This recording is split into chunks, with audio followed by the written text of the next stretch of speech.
Thanks for tuning in to OPM Live, which is an extension of Ordinary People magazine. I am so happy to be with you all today. And I pray that your week was great, that you got everything done that you needed to have done, and that you are doing well, health well, you're doing great in your business, and everything that you have set out to do. Thank you so much for tuning in with us today.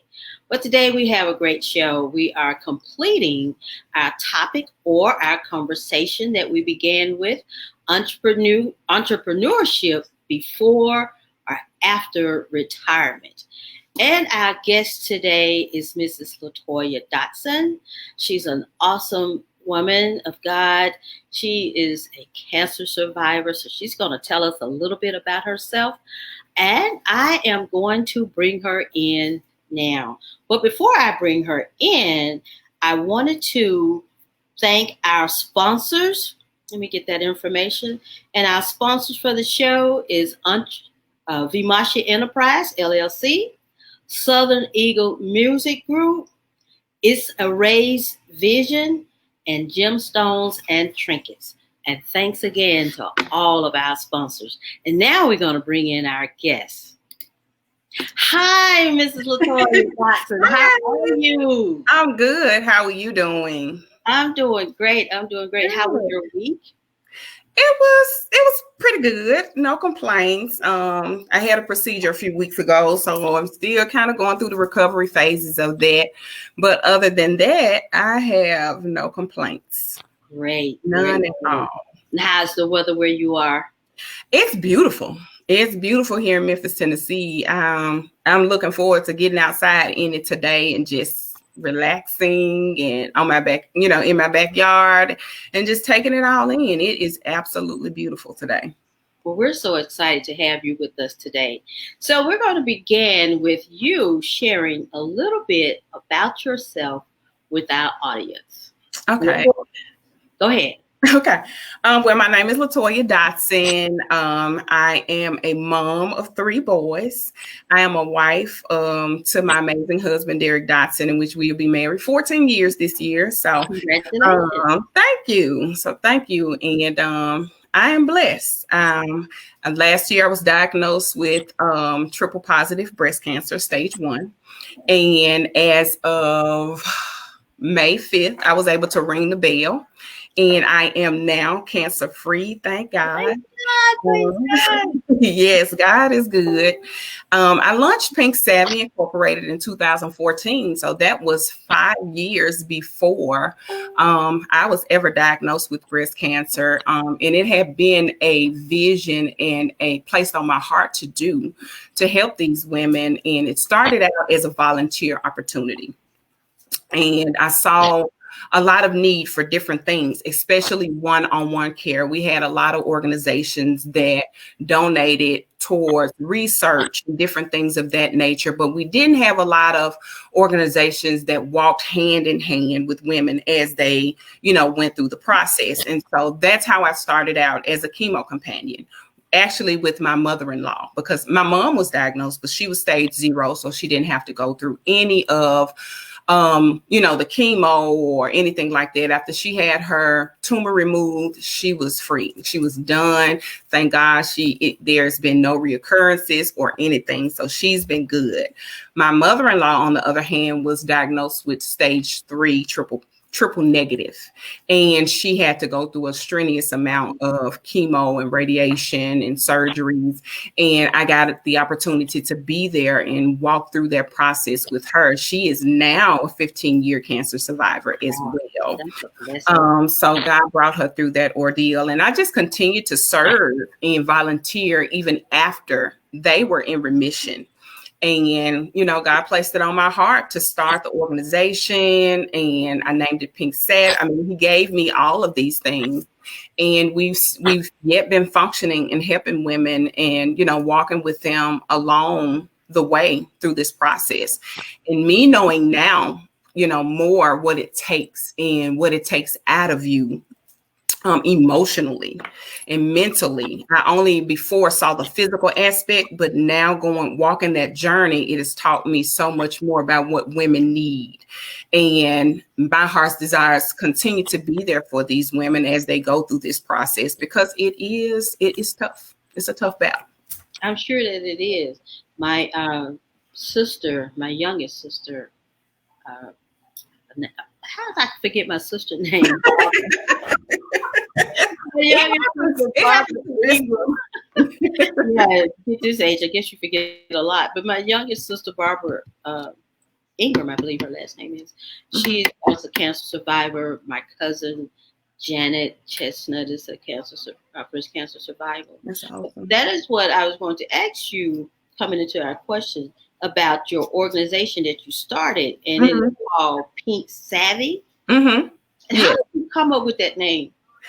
It actually was given to me in a dream, and I went with it. I am a dreamer. God speaks to me through dreams. I know a lot of people they don't believe in all of that, but I do.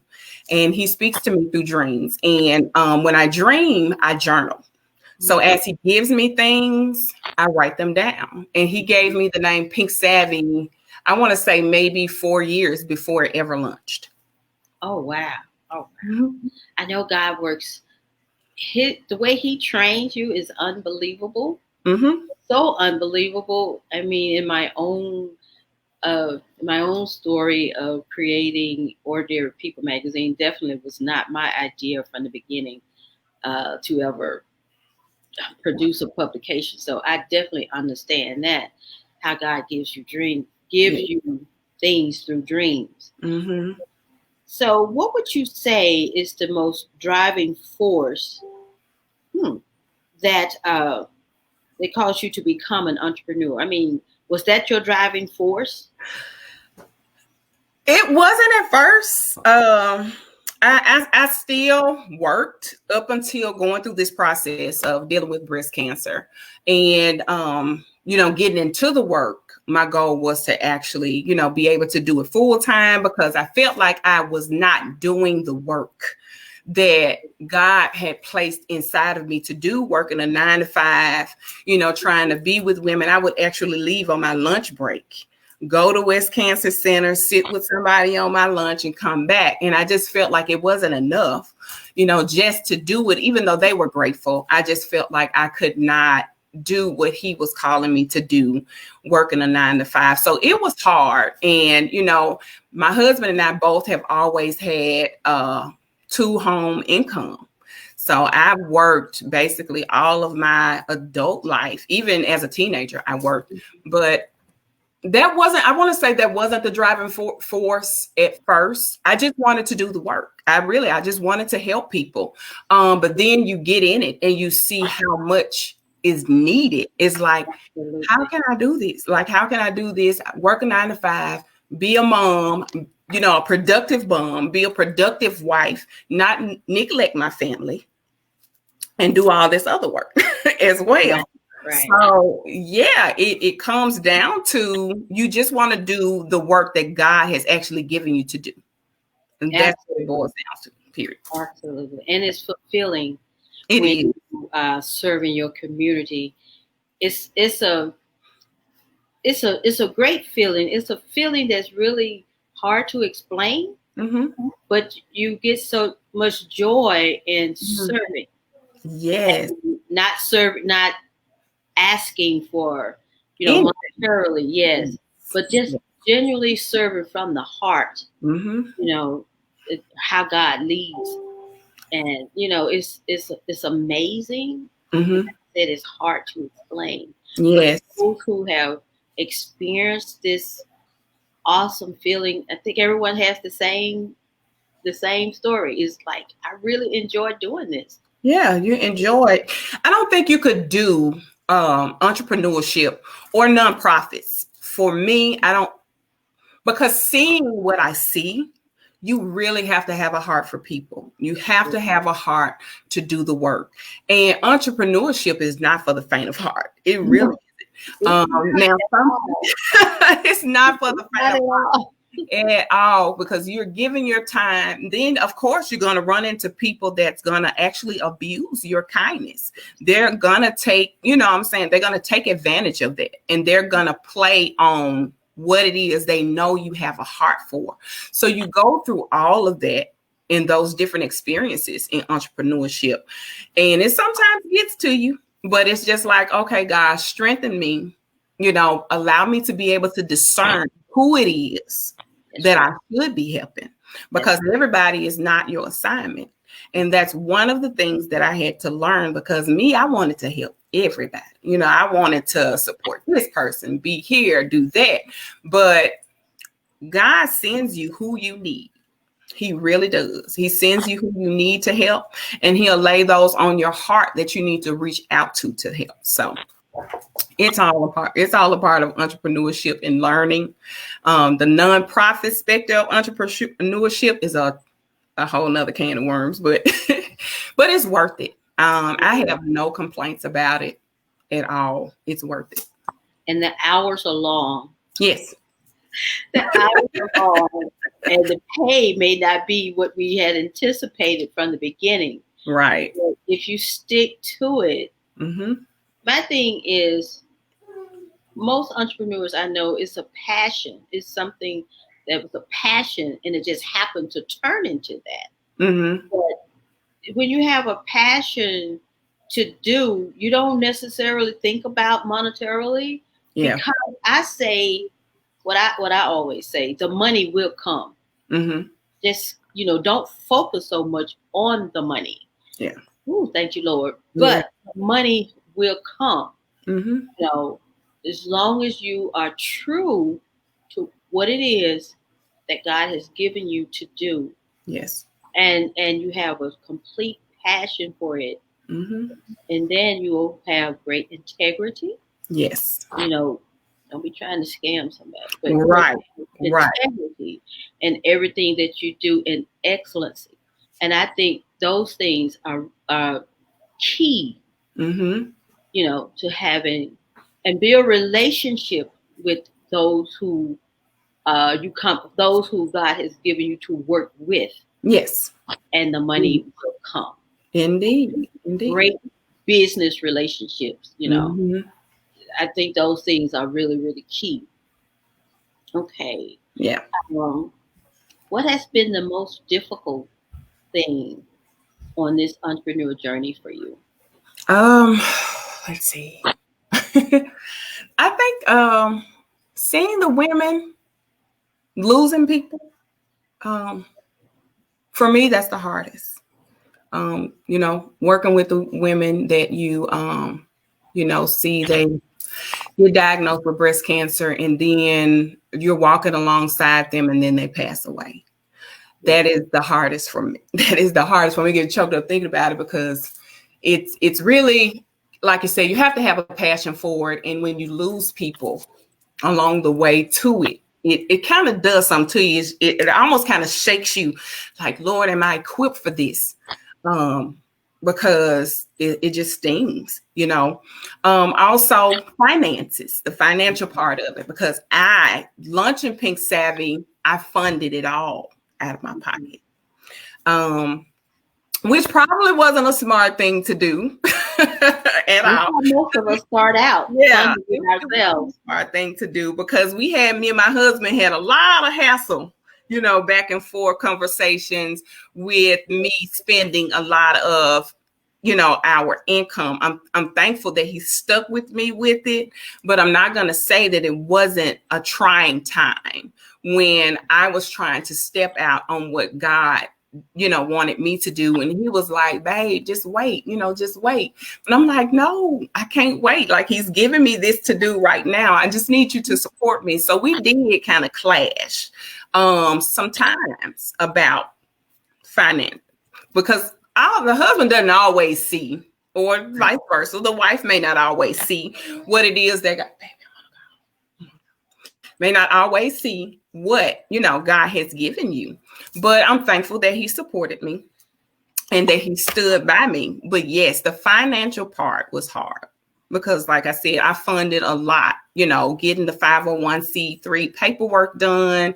It's a lot of odds and ends that you have to, make sure are done correctly in order for you to run a nonprofit. Now, give us just a little bit how the process works, how you go about helping the ladies in Pink Savvy, the different things that Pink Savvy offer, your services. Tell us a little bit about that.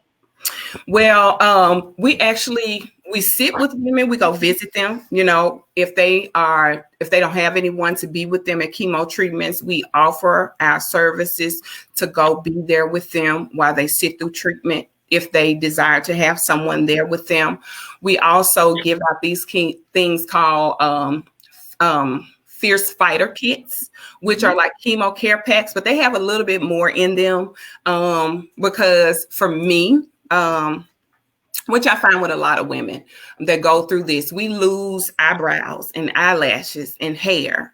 And I've just partnered with a lady that's going to do custom wigs for newly diagnosed women. Because we don't want to do the wiggy wigs. Some of those wigs, they just look so synthetic and wiggy. So I partnered with somebody that's going to do custom wigs for newly diagnosed women. We put eyelashes in the kits, eyebrow pencils. For me, with chemo, I ended up having black spots on my tongue, which took away my taste buds and created sores in my mouth. So I had to use a mouthwash called biotin, which is pricey. We put that in there. We put aloe vera in the kits. We give them cute bracelets, journals, things that'll encourage them, t-shirts. So we kind of put things in there that can help them also, like I say, fight fiercely, beautify them, as well as things that they can pamper their bodies with and take care of their skin. I have a friend that owns the Well Station. Her name is Elizabeth Merriweather. And she actually donates 10% of everything she sells, which is home care, not home care, but home skin, organic skin products that she makes to put in those kits. So they get all natural skincare items in there as well. And I just love being able to give them that, because I know from personal experience that you lose so much with cancer. It strips you of so much. But there's nothing wrong with looking good while you're going through.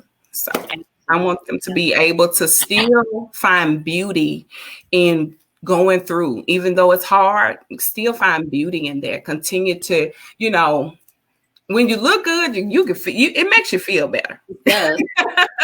So I know a lot of times, when I first started going through chemo, I was bummed. But, I was like, I'm not going to allow this to strip me of everything. I would get up, get dressed, put on my little eyebrow pencil, for my eyebrows, draw them in, put on me some lashes, and I would go ahead and go to treatment, get dressed up and go to treatment.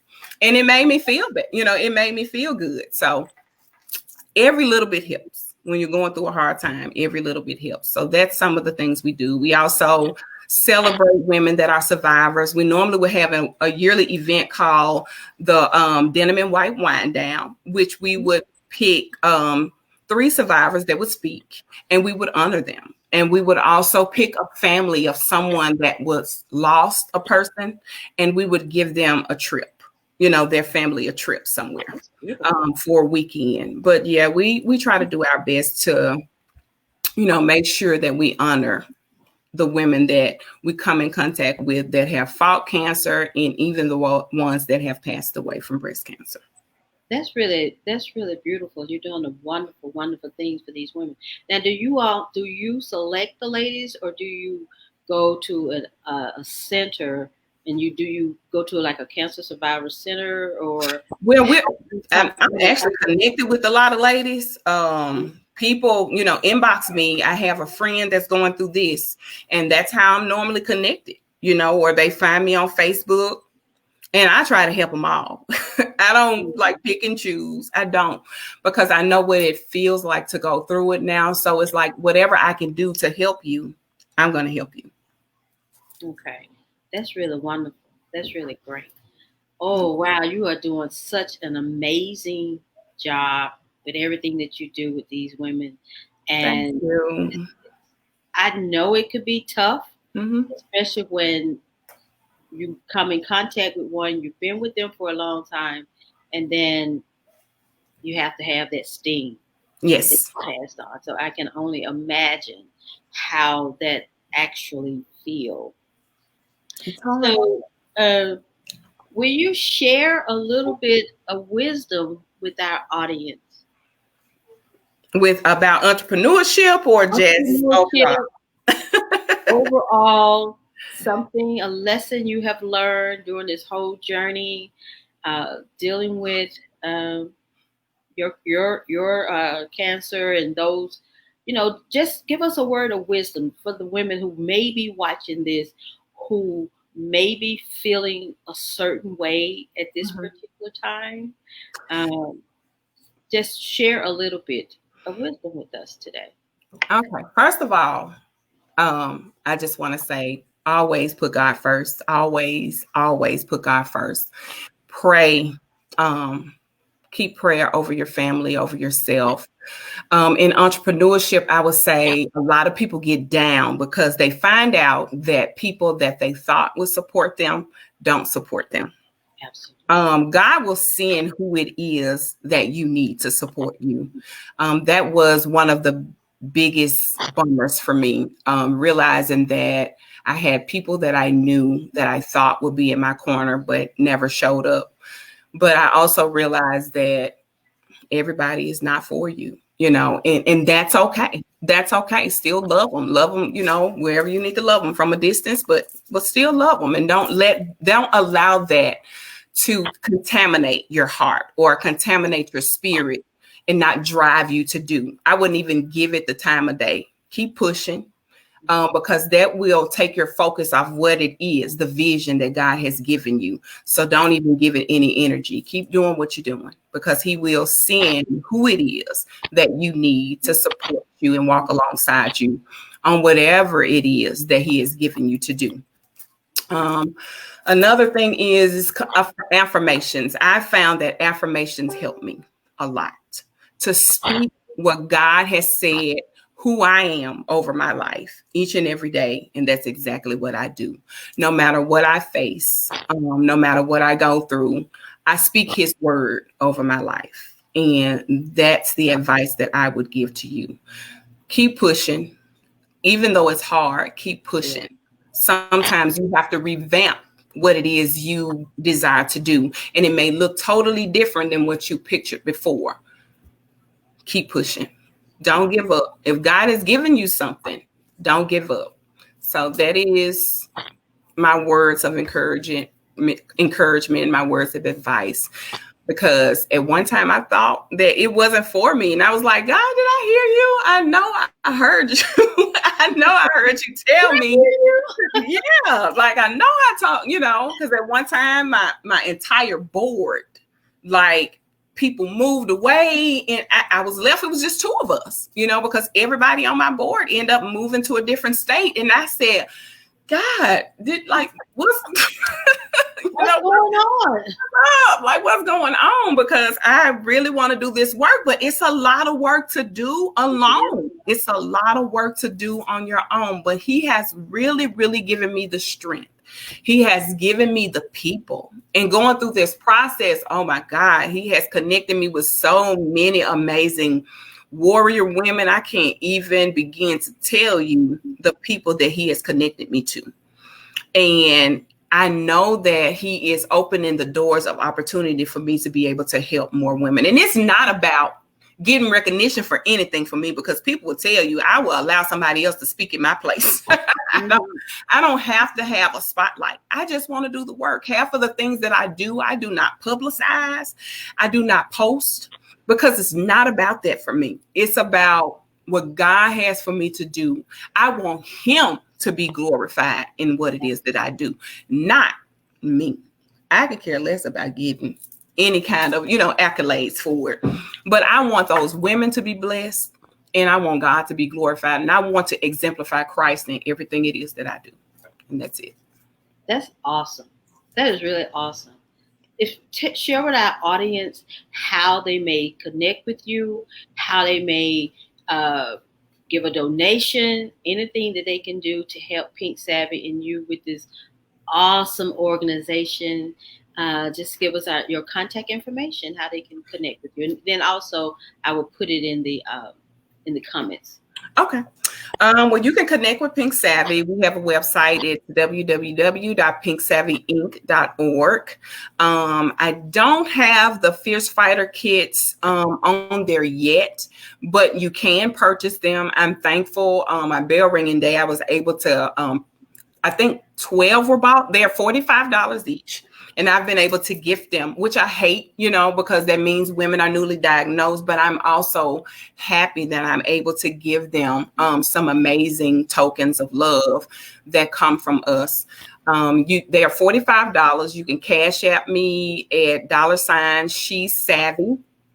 Or you can actually go to Pink Savvy Inc.'s website page and donate the $45 and put in the comments that is what you are donating the $45 for. We are always accepting donations because that is how our organization is ran, basically upon what is donated to us. I'm in the process of working on getting grants and different things because I want this to grow. I want to be able to do so much during this process. God has given me so much to do for these women, and I can't wait to be able to put it, to see it manifest. So your donations help us a lot. They help us a lot. That's awesome. That's awesome. And we appreciate you so much for everything that you're doing in your community, everything that you're doing for these women. We appreciate you. And we thank you for coming on and sharing with us. Thank you for having me. I appreciate you so much. That was an absolute blessing. We appreciate you so, so much. Thank you so much. Thank you. All right. Have a good day. Okay. Bye-bye. Bye-bye. Yes, we appreciate Miss LaToya Datson and everything that she's doing in her community with the women of cancer survivor. And we thank you for coming on today, tuning in today. And next month, we will be talking with entrepreneurs. No, not entrepreneurs. I'm sorry. Independent authors. All month, we will be sharing independent authors and how they got started and the books they may have already published. That is what we're going to be talking about in June. But before we go, as always, I do a scripture, and today is no different. So we're coming from Proverbs, the 3rd chapter, beginning at the 1st verse. My son, forget not your law, but let thine heart keep my commandments. For length of days are long life, and peace shall they add to thee. Let not mercy and truth forsake thee. Bind thee about thy neck. Write them upon the table of thine heart. So shall thou find favor and good understanding in the sight of God and man. Trust in the Lord with all thine heart, and lean not unto thine own understanding. In all thy ways acknowledge him, and he shall direct thy paths. Be not wise in thine own eyes. Fear the Lord and depart from evil. It shall be health to thy navel and marrow to thy bones. Honor the Lord with thy substance and with the first fruit of thine increase. So shall thy barns be filled with plenty, and thy presses shall burst out with new wine. My son, despise not the chastening of the Lord, neither be weary of his correction. For whom the Lord loveth, he correcteth. Even as a father, the son is whom he delighteth. Happy is the man that findeth wisdom, and the man that getteth understanding. We'll read that one more time, starting with verse 12. For whom the Lord loveth, he correcteth. Even as a father, the son in whom he delighteth. Happy is the man that findeth wisdom, and the man that getteth understanding. Thank you again for tuning in to OPM Live, which is an extension of Ordinary People magazine.